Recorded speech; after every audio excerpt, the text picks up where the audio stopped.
A day of discovery at the Curiosity Science Museum. Last Tuesday, our entire 6th grade class went on a field trip to the Curiosity Science Museum.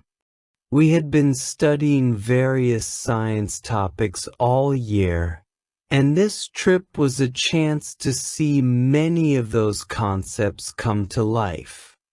As our school bus pulled up to the enormous glass building, excitement buzzed through the air.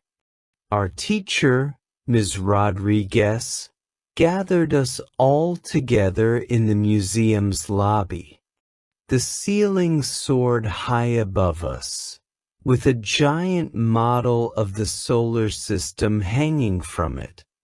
Planets of different sizes orbited a glowing sun, and I couldn't help but feel tiny in comparison.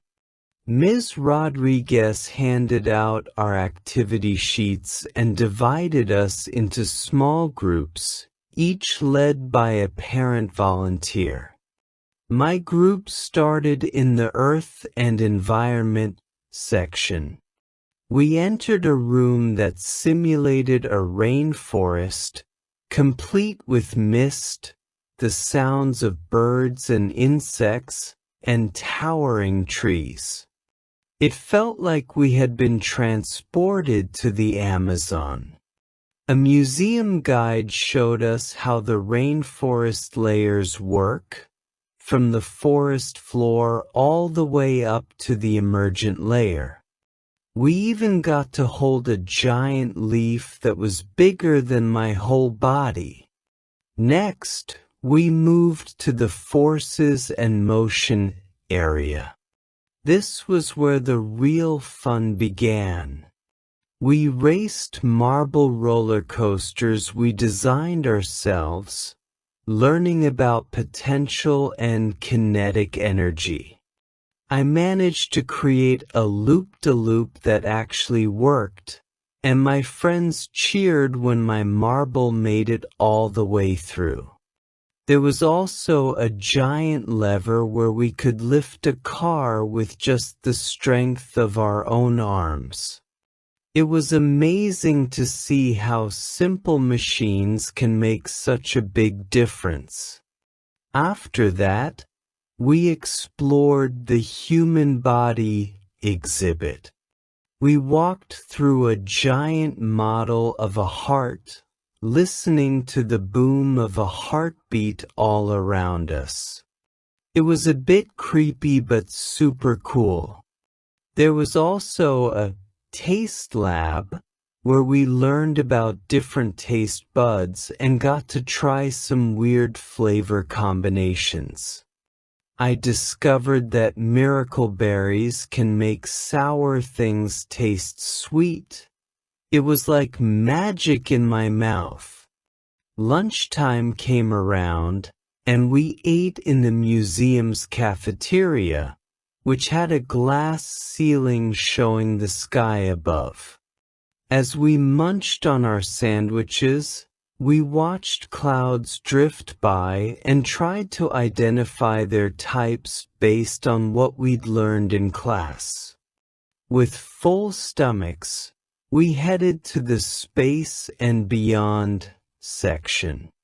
This was my favorite part of the whole museum.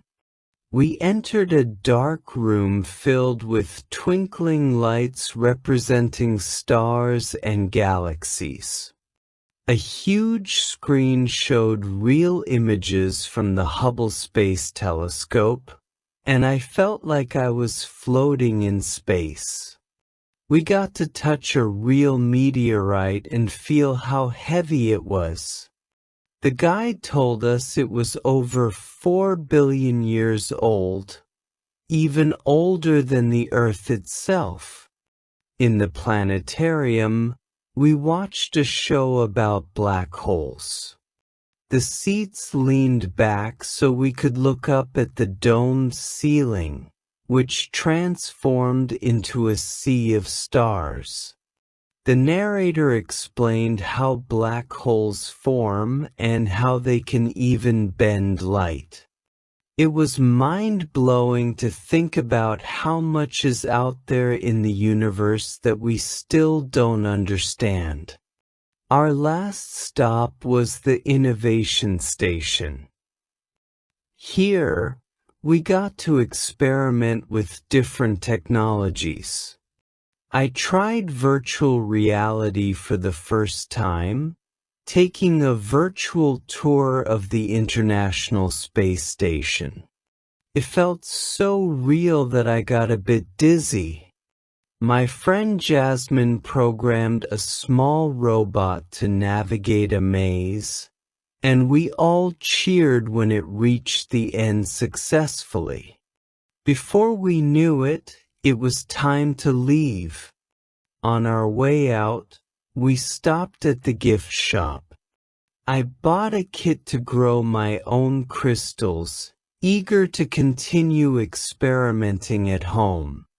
As we boarded the bus back to school, everyone was chattering excitedly about their favorite parts of the day.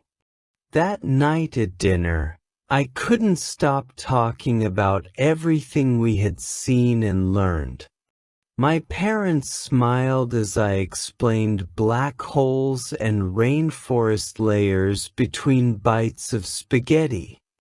I went to bed that night with my head full of scientific wonders, dreaming of one day becoming a scientist myself and making new discoveries.